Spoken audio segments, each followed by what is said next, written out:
These decks have some of the strongest surprise factor for May 2024. Make sure you guys smash the like button and subscribe button so you guys don't miss out on more awesome content. So we're going to start off over here with Momento. I know I didn't mention Momento in the top 20 decks. Somebody's gonna be like, well, why are we mentioning it in the surprise factor? So the reason why I'm mentioning this in the surprise factor is this deck has something a lot more unique that most decks actually kind of lack in the modern era Yu-Gi-Oh! This deck actually revolves around its boss monster, and it can actually, hear me out for a second, it can consistently do it. With the help of the most recent fusion support that this deck got with the little Thunder Dragon guy, basically this deck's entire purpose is it's going to put this 5,000 towers monster up on the field. Your opponent's going to stare at it and they're going to go, okay, it's not really a big deal. But they also have literally like a skill drain that is, it makes the monster lose 1,000 attack points, and then your opponent's just kind of like, oh, so that's once per chain, right? Yeah, it is. Also, a lot of people, this does make the surprise factor list, so the fact that people don't know how to play against this, or really what choke points that the deck has to put this huge boss monster on the field, will probably inevitably be your downfall. Also, a huge 5,000 attack point monster can be an issue for some of the more rogue decks to kind of have to deal with. But once again, this all kind of comes down to you need to know your play lines. You need to know Thunder Dragon, the little Momento Thunder Dragon guy that they got, the big fusion, is kind of the heart and soul of the strategy, besides the 5,000. So, deck kind of crumbles to back row removal. what back row variants of these decks don't tend to lose to these things at this era. But keep that in mind. You have basically a walking, talking, absolute dumpster mad monster out here. Now, I do want to put Ancient Gears up here on a pedestal for a moment. Look at it. Look how nice it looks. Ancient Gears got their new support. Isn't this amazing? Now, let me tell you what Ancient Gears didn't get. A consistent track record. But this is the surprises video. These are the decks that can come out of nowhere and literally go boo and just OTK you out of left field. Keep in mind, all the Ancient Gear stuff literally has denial clauses on them. So if you're in here, you're like, I'm going to rely on my back row. No, you're not.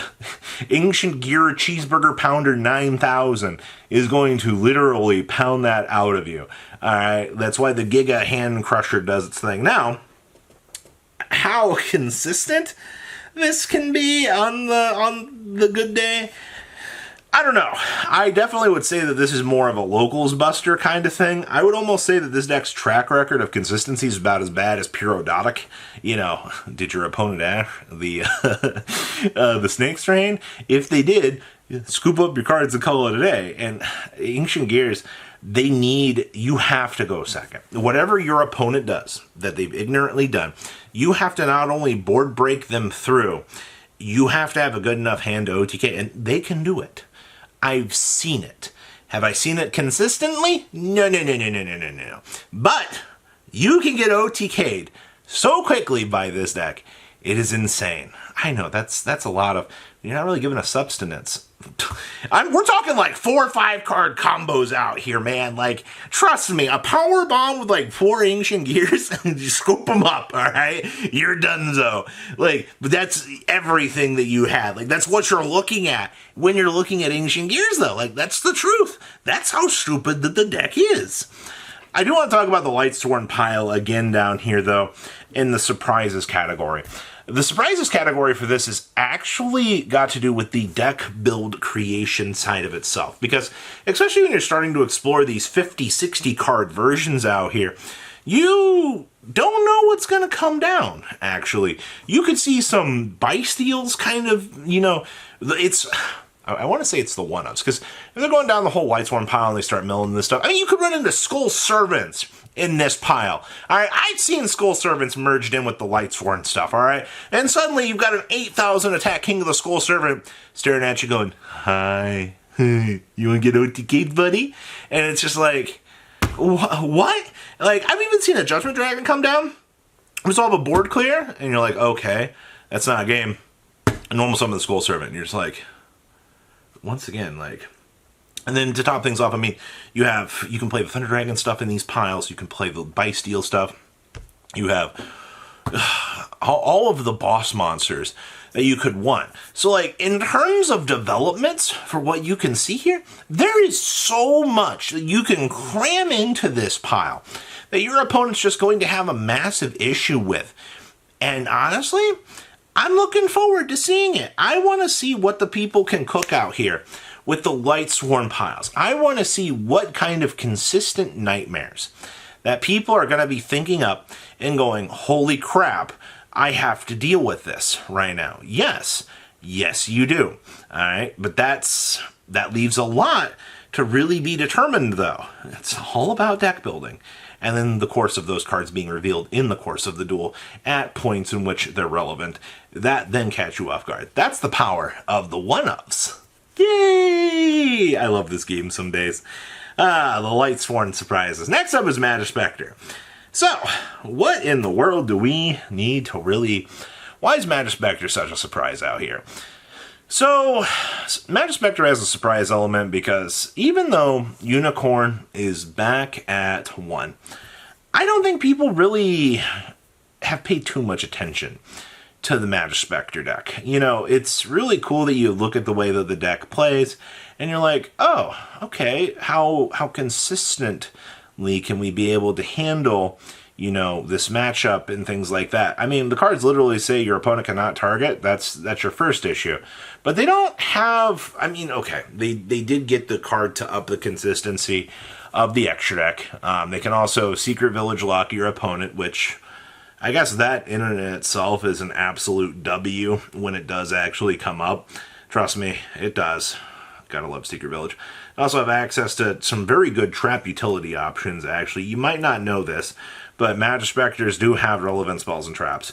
The only downside is you technically only have 3 spell and trap card zones because you're going to be scaling some of these things in order to kind of take advantage of these cards.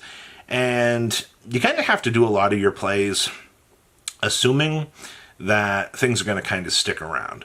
And Ash Blossom can ruin this deck's day. I have seen it. Now, on the other hand, you know, Valor, Imperm, you don't really get a lot of the value that you'd want to see off of these. But honestly, I think cleaning up the problems on the end board for this deck is probably the best solution.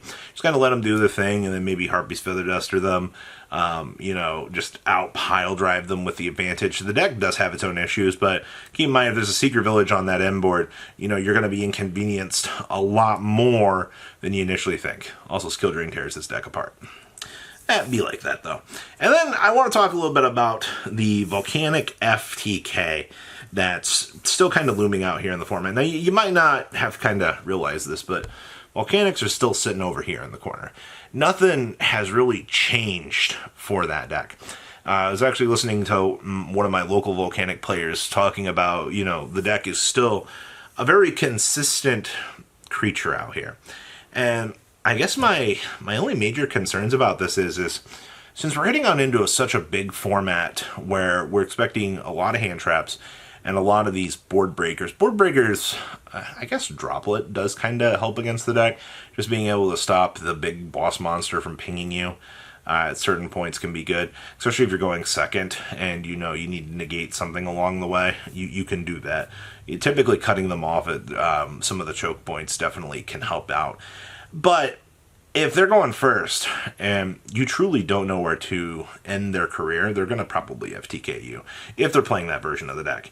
Also, to be seen, but this deck can play the horse package, and that can get very scary. You'd be surprised. Suddenly out here you're trying to deal with your life points being controlled, and then, you know, the 4 Stooge Bros out here are waving at you going, Hi, my name's Horace, how are you?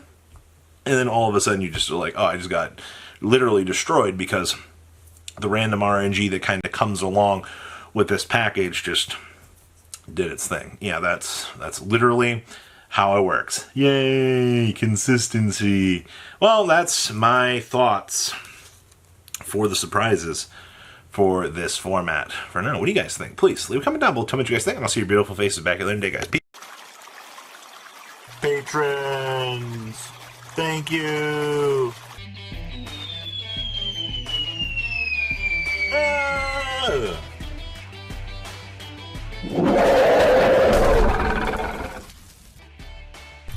Thank you so much for watching. Check out these other videos.